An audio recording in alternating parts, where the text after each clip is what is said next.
Okay, so back in December 2014 I was nominated by Matteleven to do the Doctor Who tag. I've left it a little bit late, about 10-11 months so, but anyway, I have answers prepared now. I finally got my camera back so I can start to record more things. I have the questions written down here, but answers prepared just so that you know. So question 1. Who is your favourite Doctor? It would be tempting to go for one of the new series Doctors because, you know, obviously they're more relevant, people have more experience with them. But I think I'm going to have to represent the old school a bit more and go with Jon Pertwee. I mean, your first two Doctors, your first Doctor, he was sort of, you know, he was the crotchety old man and he was sort of morally ambiguous. And the second one was sort of, the second Doctor brought in the comedy element. He was, you know, the cosmic hobo, always tripping about, being a bit slapstick. But it was the third Doctor, that's really when I think his sort of career as some sort of intergalactic saviour sort of really started. You know, he was the first action hero who'd actually get into fights. He'd go out there with the aim to save people rather than just being some sort of, you know, bumbling sort of tourist travelling from place to place, you know, seeing what's out there. And I think this is something that's reflected in later Doctors, especially like Tennant. You know, he was very more sort of the dashing sort of action hero, and I think that personality he sort of inherited from Jon Pertwee's Doctor, who was the first sort of righteous guardian going out there to save the universe sort of character. Question 2.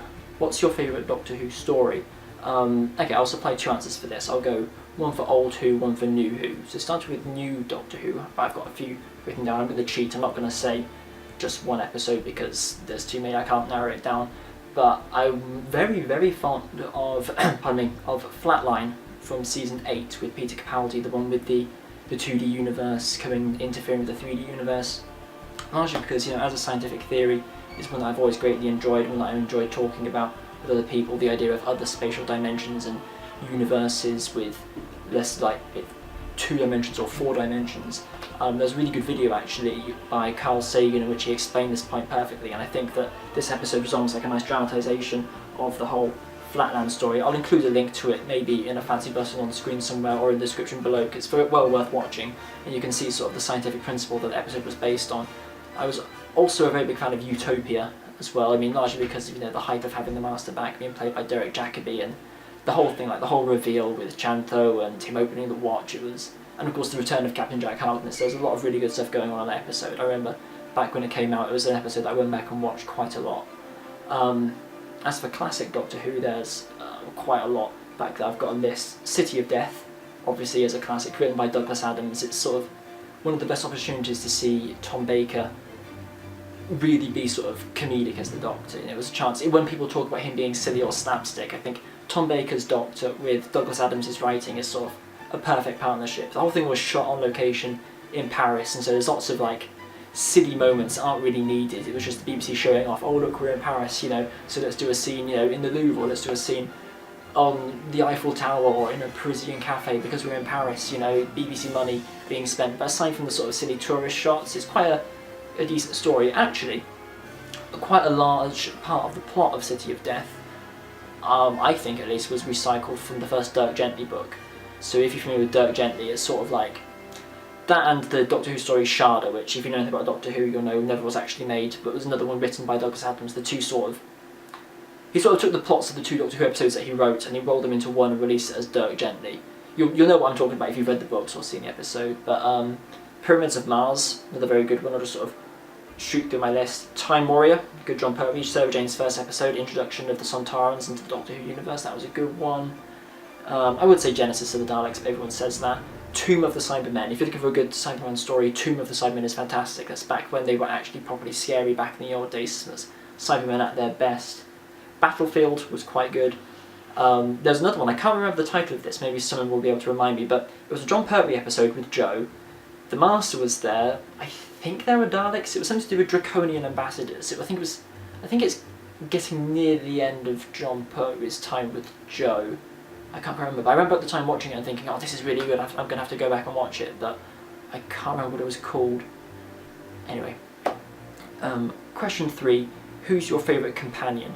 I don't know, I guess the ones I would like to see come back the most, I'd like to see K9 properly come back and just be used properly, because I mean, obviously, you know, it's a new series, we've always had, oh, it's a human female from contemporary planet Earth. I'd like to see something very different. I mean, I'd like to see an alien or a robot travel with them, something, you know, that isn't, I suppose, as boring or normal as a contemporary human.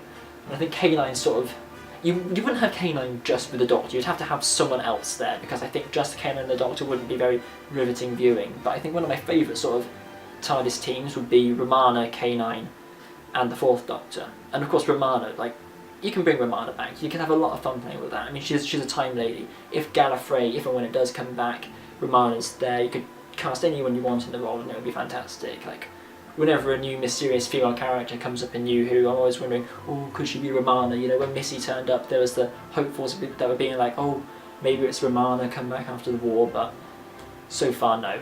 I mean, Russell T Davies did make it canon that Romana was president during the start of the war when she was replaced by Rassilon, but I don't know, maybe there's more of Romana's story to tell, which I hope there is. And Susan. Bring back any of the Time Ladies, because the good thing about them is that they have the smarts to match the Doctor. They can always outthink him, you know, it's not just him talking and being clever and the companion being like, oh, what's this, and he has to explain it. I mean, Romana was academically smarter than the Doctor, so, you know, she'd reached a lot of conclusions before he could. So, yeah, I'd say those for best companions. What was the first Doctor Who story that you watched? That for me would be Spearhead from Space, which was John Pertwee's first ever episode. Not because I was around in the 60s, but because back in the early 90s, BBC Two, I believe it was, used to do reruns of classic Doctor Who. I believe it was on like, sort of like the Wednesday afternoon, sort of 6-7 o'clock slot. It's around about the time that they'd show things like The Simpsons or Fresh Prince of Bel-Air. For a while, it was classic Doctor Who. And I think the one that stuck, I don't know if it's the first one that I saw, but my earliest memory of Doctor Who is watching Spearhead from Space, largely because of the Autons. I mean, the Autons were terrifying as a child. Whenever, like, for me, one of the scariest Doctor Who villains is the Autons, largely because of traumatic childhood experiences of, you know, watching the Autons as a kid. You know, I was into Doctor Who since about the age of 4. You know, around about when my brother was born, I was watching Doctor Who, so it's gone for quite a long time. Next question, what's your favourite series? I'm assuming that this is going to mean new Doctor Who, because obviously you're not going to talk about the 30 or so seasons that came beforehand, because I won't even be able to put a number to them. In terms of seasons that I liked, Season 4 was very good. That was David Tennant and Donna Noble, Catherine Tate. I'd say that's the best of the Tennant years. So there's just a lot of really good stories in that one. I liked The Pyrophile. And also, that was a series that the visual effects took a notch up. I mean, you look at seasons 1, 2 and 3, the effects are a bit sort of, they were fine. But then you come to season 4, I mean, The Pyrophile, they looked amazing. They were really, really good. I mean, season 4, we also had the Sontarans coming back. We had Turn Left. We had the return of Davros. We had, you know, the whole thing at the end with like all the characters coming back. And of course, you know, Donna Noble was a great character. I just think there were a lot of really interesting stories in season 4. That just sticks in my mind as a favourite. But my controversial second choice would be season 7, which a lot of people really hate. Lots of people really don't like season 7, but I think there's a lot of good stuff in there. That was season 7 being the sort of experimental Matt Smith year, where each episode was sort of like a self-contained story. It's the season where Amy and Rory left and Clara first joined. I mean, that had lots of... Everyone says season 7 was bad, but you go back and you think about it, there were good episodes in it. I liked, for example, I mean, okay, it was stupid, but Dinosaurs on a Spaceship was a good one. I quite liked The Power of 3. It was a very strange episode. I enjoyed it. Hyde. I almost put Hyde on my list of favourite Doctor Who episodes for New Who. Hyde I just thought was excellent, you know, like ghosts and, you know, paranormal activity, and it was... I just really liked that one. It was like the Doctor investigating a spooky house with Clara. And the whole thing at the end with the name of the Doctor and seeing glimpses of the previous ones. I mean, I guess I sort of also technically roll the 50th anniversary in with season 7 as it sort of completes the story arc of the name of the Doctor, the time of the Doctor, the day of the Doctor, all that sort of stuff. I liked season 7 and I know people didn't, but hey ho. Next question. What's your favourite pre or post regeneration story? Technically, I've already said that my first memory of Doctor Who was Spearhead from Space, which is still one of my favourites, so I'd say Spearhead from Space is my favourite. Actually, no. There isn't really that much sort of emphasis on post-regeneration. Sorry. Spearhead from Space, the fact that the Doctor is just regenerated is kind of incidental. I'd say the best one for actually coming to terms with regeneration would be The Christmas Invasion with David Tennant. You know, the whole him in his pyjamas throwing a Satsuma and quoting The Lion King and the Sycorax and the sword fight. I'd say that was a good one. That was, teaching a new audience of Doctor Who about regeneration was pretty cool. Okay, and the last question. What's your favourite villain or monster? I don't know. The early Cybermen were very, very good. I'm talking about Cybermen back in the 60s when they had proper creepy voices. Maybe I'll include here a clip with the voice so you can see what they sound like. And also the way that they looked, the fact that there are a lot more humans in costumes than actual robots. Because, the whole point is that there's a human body inside there. If you look at the old Cybermen, I would believe that there's a corpse inside that costume. That's what made them creepy. I mean, the comparison I always make is if you look at a picture of a new Cyberman and an old Cyberman, if you woke up in the middle of the night and one of these was stood at the foot of your bed, which one would you least want it to be? And I think most people would agree with the old Cybermen because they are genuinely terrifying. They are so creepy to look at. But I mean, Cybermen's quite a default answer because everyone talks about the Cybermen. The Cybermen are one of the famous enemies alongside the Daleks. So for a more obscure answer, I would go with the Ice Warriors. Don't know why, I just quite like them. And that's another reason why I like Season 7. They brought back the Ice Warriors. I think that was Season 7. Yes, it was. It was, yes. Cold War on the submarine.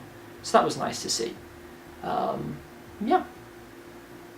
Okay, I think that's the end of the list.